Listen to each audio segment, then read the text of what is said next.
Yes, another episode of interest. This morning I bring to you in the name of Amadia. I have come to discuss the second question that has to do with the rituals of the festival. We were talking about the feast in the last video. We are talking about the ritual of the festival as concerns the high priest.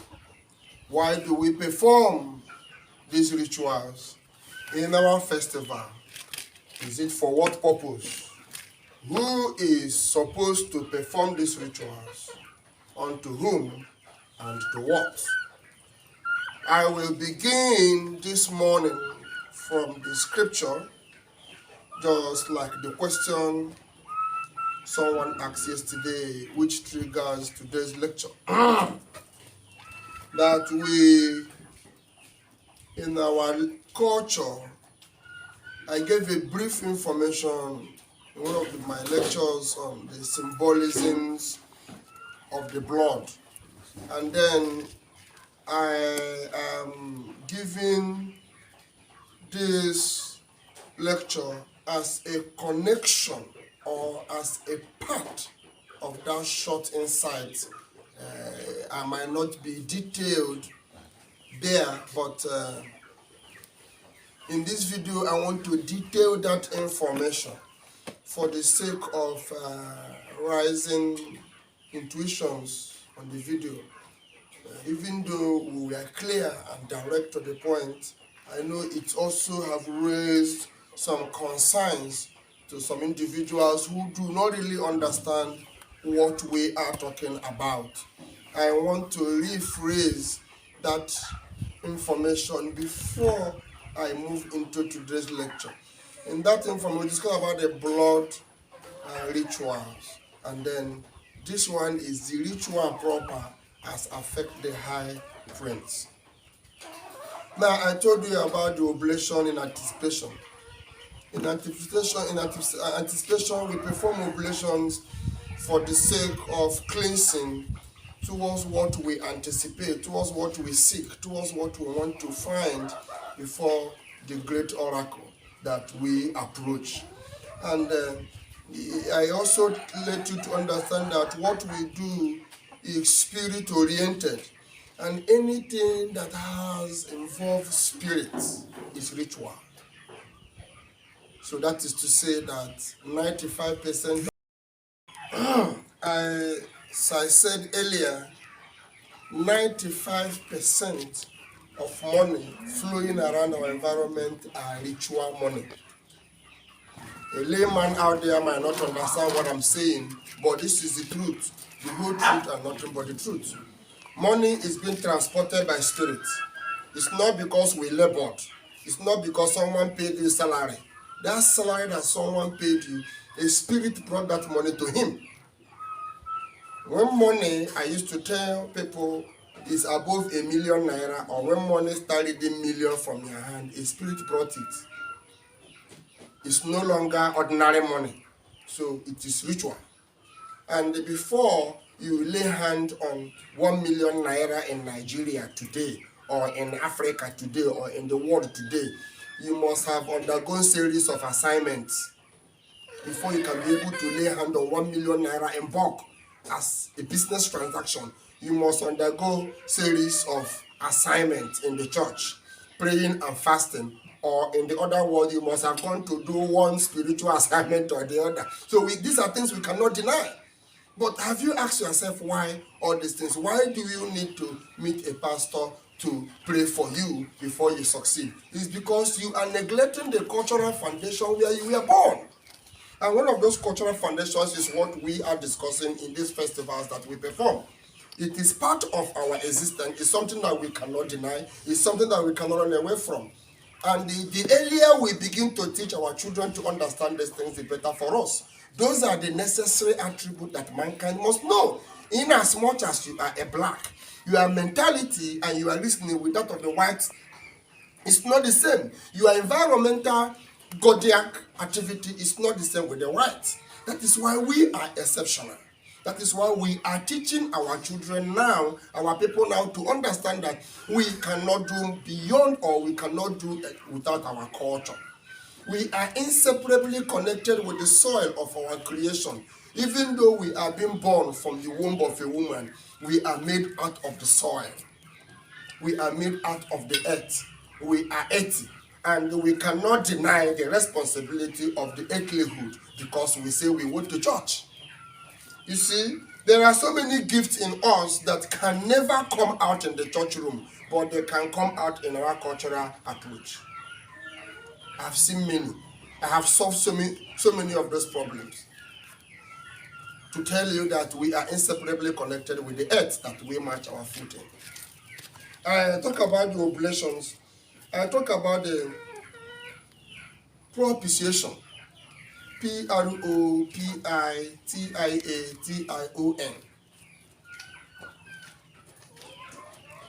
Propitiation. In this topic, we talk about restitution. When you cause a damage that you feel you have erred, the only true and sincere repentance in that or in such is to pay a restitution. And when you pay a restitution of that damage which you have done, then that shows you have truly repented, and those shows you have been accepted back into the fold. It is in that order we discuss all this. I want to make something clear in this video, that reconciliation requires self-sacrifice, and the self-sacrifice without reconciliation is of no effect anywhere, be it in marriage, be it in government, be it in the church, or any social organization whatsoever. This is the truth, the whole truth, and nothing but the truth. Let us move straight to our today's discussion. The reason of high prince ritual in our festivals. As the high prince, my rituals or my responsibility, I did not choose it for myself. It is a calling. I was in the church room. I was a bishop. I am still the bishop. Even though I am today a native priest, I am still a bishop. Why will you call it a native priest? Tell me why the doctor in my own culture is called native doctor. Why don't you call him a doctor? A cultural scientist directly. Why call him a native doctor? Whereby the medical doctor, the substance the medical doctor uses in his office, the same substance this one uses in his office. Is it because they are being refined to a perfect state? Is that why this one becomes native, the other one becomes superior? Whereas the native doctor is superior than any other doctor in the world. So how is our culture being belittled and brought to a very lowest degree in zero term over any other culture? It's time we begin to think. As a black, it's time we begin to think. Who you are, what you do, how you do it, where you do it, and who you do it to. So today I am proud, and I can say I am proud of being a doctor in the cultural sense of my tradition. I am proud of that. And what I have learned, the height of knowledge and science that I have advanced to in my culture, I did not advance it in the walls of the university. So my culture still holds the highest and the best knowledge so far that one can exert anywhere in the world. But we have not been allowed to exercise this gift. We have not been allowed to practice this gift. We have been enslaved, and we are still under the control of the slave masters even till today. That I cannot even stand for what I know is the truth in my culture, because of the slavery bound, caging me and my mentality in my own environment. I remain very grateful to Mazen Nnamdi Kanu for boldly accepting the charge of this call. And we will follow and continue until the goal is accomplished. Leviticus chapter 3, verse 1 to verse 3. I want to read to you. And if his oblation be a sacrifice of peace offering, If ye offer it of the heart, whether it be a male or a female, he shall offer it without blemish before the Lord. You see the reason why we clean before we present anything before the Lord. Because that of which we are presenting, and we presenting that should be of no blame, standing of no blame against any man or before God. 2. And he shall lay his hand upon the head of his offering, and kill it at the door of the tabernacle of the congregation. And Aaron's son, the priest, shall sprinkle the blood upon the altar round about. Now, if an altar has been built, or an altar is required that a blood is being sprinkled right therein. Now, in the New Testament, they tell you that Jesus Christ, because Jesus Christ's blood was poured on the cross of Calvary, so no longer blood is required at the altar. Is that the truth? Is that the truth? Is that just the truth? So the altar changes from time to time. Let us try to look at the truth. Let's continue. Verse 3. And he shall offer of the sacrifice of the peace offering an offering made by fire unto the Lord, the fat that covereth the inwards, and all the fat that is upon the inwards. There are elements we take in every animal used for sacrifice. For example, we might kill a dog for a sacrifice, and the only thing we need in that dog is just the nail. I'm making an insight. Just the left nail of the dog is what we are looking for, and then a whole dog will be slaughtered. The blood given, and that single nail will be removed for the work, and the meat is for the house of God. It's for the surplus of the storehouse of God, for visitors to be entertained and be fed, those who so desire to eat dog meat. In the case of ram, it might be because we want to take one of his eyes for a walk, and because of that one eye, a ram is slaughtered. It might be because we are looking for the heart of the goat, and to take that heart, the goat is slaughtered. So there is one thing or the other required in the animal sacrifice that we perform, when it has to do with the science applied to its decrees. Now, when it has to do with the ceremonial sacrifices, a whole meat is given. The blood is being sprinkled at the altar.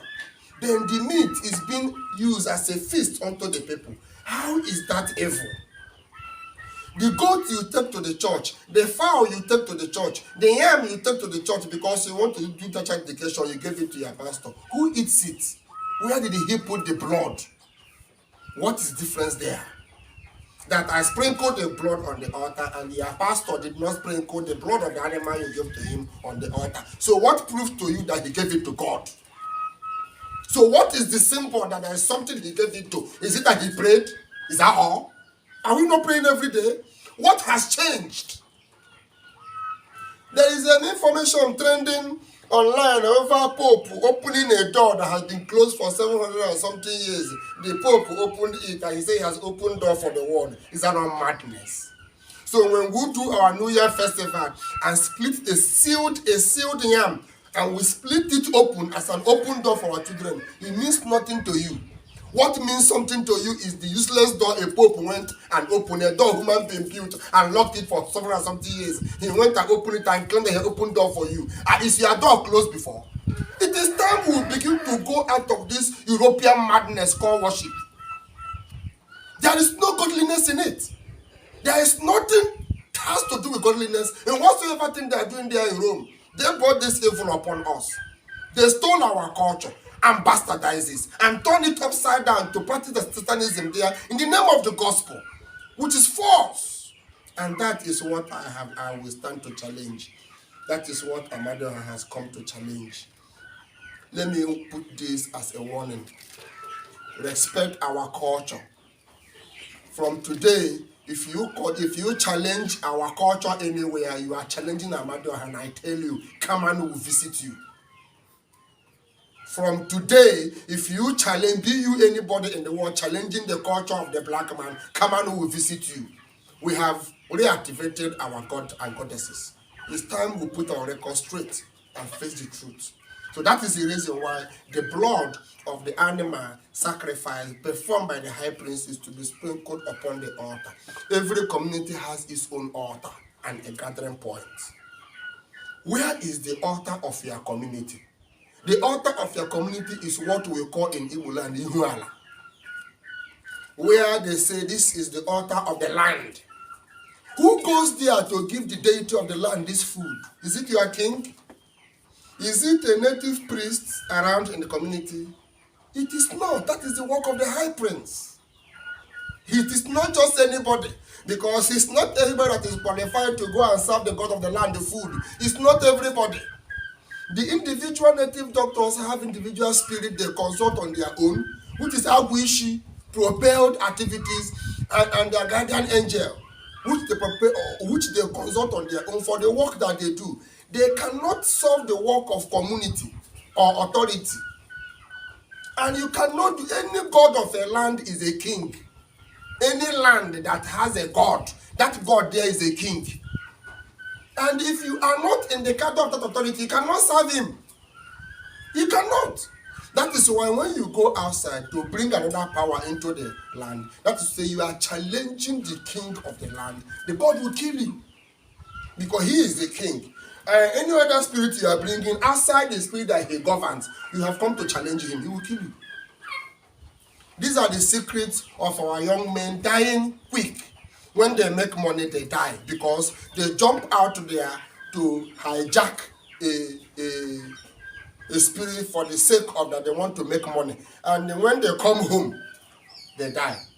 And they say the prince village has killed them. Your village is evil. No, that person has brought in a spirit that is not from the land, who has helped him or who has aided him to go to that height, and then the god of the land kill him. And when people that are wise discover so secret, they will go and libate against you at the Ihuala or at the altar of the land and say, you see, this one, is it still your own? Are you the one that give this one these riches? If it's not, don't worry, why will he go and bring something that we don't know into our community? You think you are, as soon as you and them share drink and water, that spirit don't kill you. These are the secrets that have killed so many young men in our communities. But yet we have not known these things. But it is the truth, the whole truth, and nothing but the truth. Let us proceed without delay to the second reading of today in the book of Ezra. Ezra chapter 6 from verse 10. I read from verse 9 and 10. If possibly, if time permits, we'll read 11. But let me take verse 10. That they may offer sacrifices of sweet savour upon the God of heaven, and pray for the life of the king and of his sons. Which king do you think we are praying for his life? Is it the king that runs our community? No. That same God of heaven is the king he's talking about. Then his sons are the governors which he placed all over the lands, the waters, the mountains. They are all kings too, princes and princesses. These are whom we pray for during the time of these sacrifices. So if you say you have a spirit calling and the spirit is not traced within the land where you come from, the day your leg is stepped into the land where you come from and you share anything with people, you will die. Untimely death must come because it is a written principle. It is a written principle. It is written. I cannot go to Anambra and carry my spirit from here to Anambra to go and institute. That deity there will have to battle with me.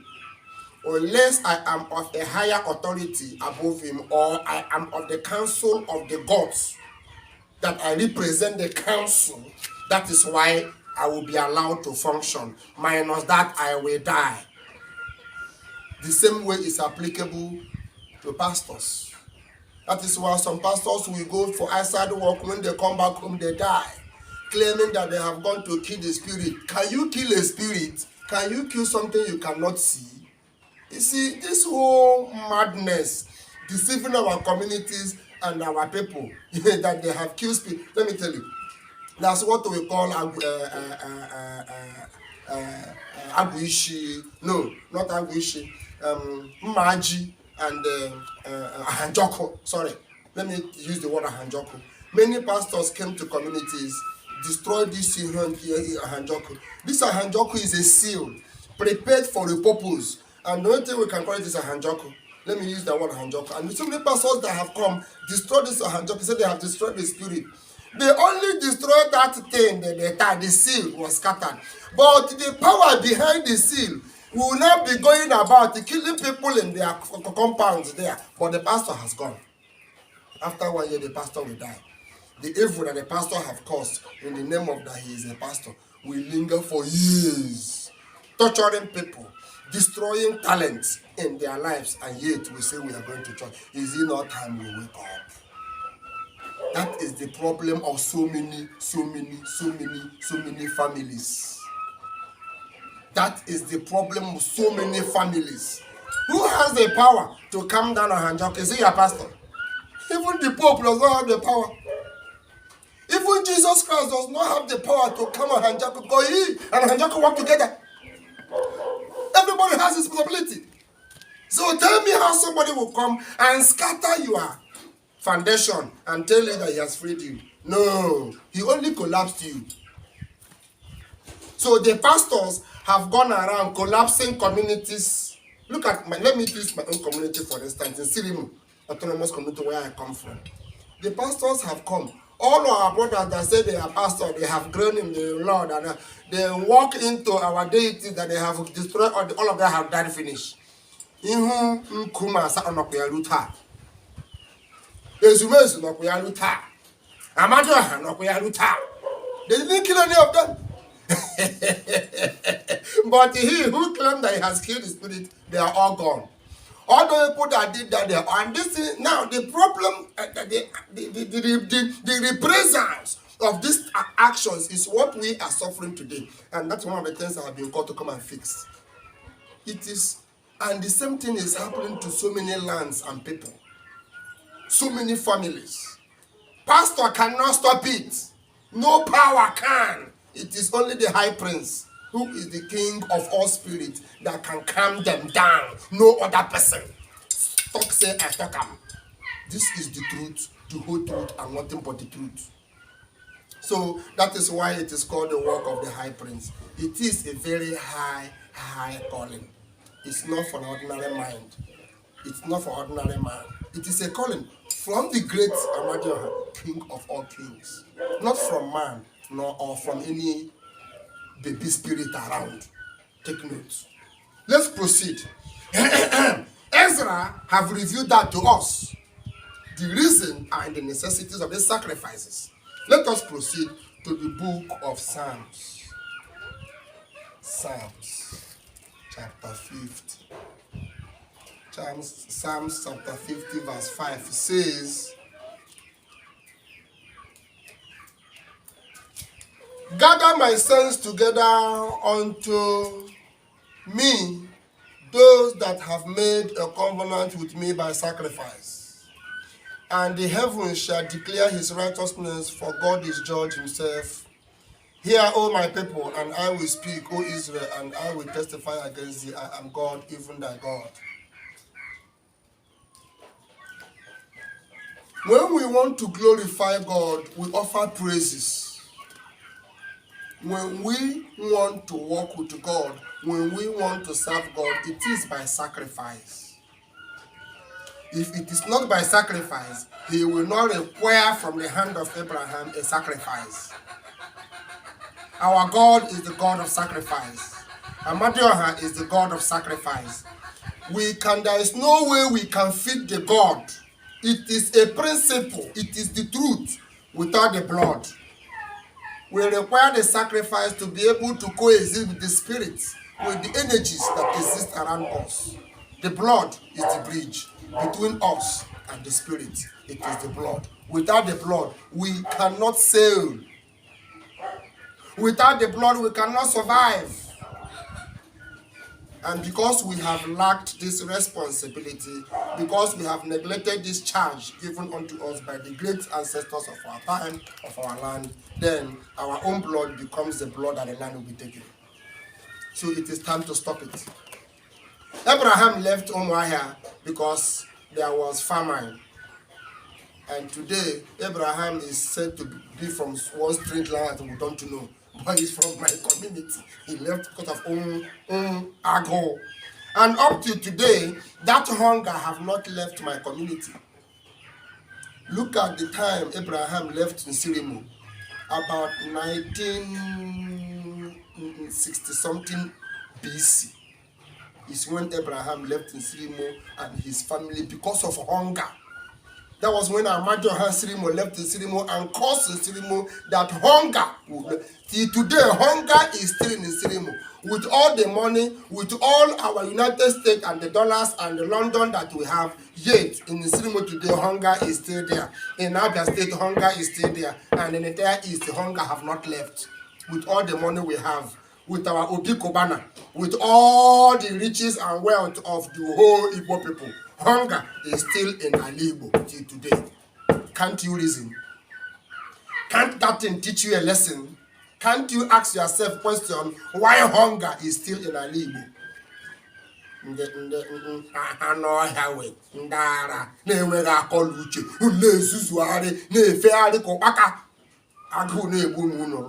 With all your billions, but hunger is right in your kitchen.